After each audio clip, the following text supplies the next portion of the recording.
सांगली मिरज कुपवाड शहर महानगरपालिकेच्या वैद्यकीय आरोग्य विभागातील धक्कादायक वास्तव समोर आले आहे.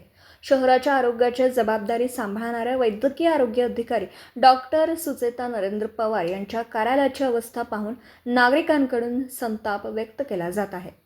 महापालिकेच्या आरोग्य विभागाच्या कार्यालयात सर्वत्र धुळीचं साम्राज्य पसरलेलं दिसत आहे. जुन्या फायलींचं बोचके, अस्वच्छ परिसर, धुळीने माखलेल्या भिंती आणि स्टोअर रूमलाही लाजवेल अशी परिस्थिती या कार्यालयात पाहायला मिळते.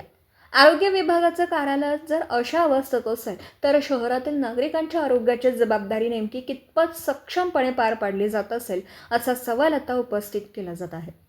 स्वच्छता, आरोग्य आणि जनजागृतीचे धडे देणाऱ्या विभागाच्याच कार्यालयात अस्वच्छतेचा विळखा असल्याने नागरिकांकडून नाराजी व्यक्त होत आहे. आरोग्य विभागाचं ऑफिसच अस्वच्छ असेल तर नागरिकांनी विश्वास ठेवायचा तरी कुणावर? महापालिका प्रशासनाने या गंभीर प्रकाराची तात्काळ दखल घेऊन कार्यालयाची स्वच्छता आणि व्यवस्थापन सुधारावं अशी मागणी नागरिकांकडून होत आहे.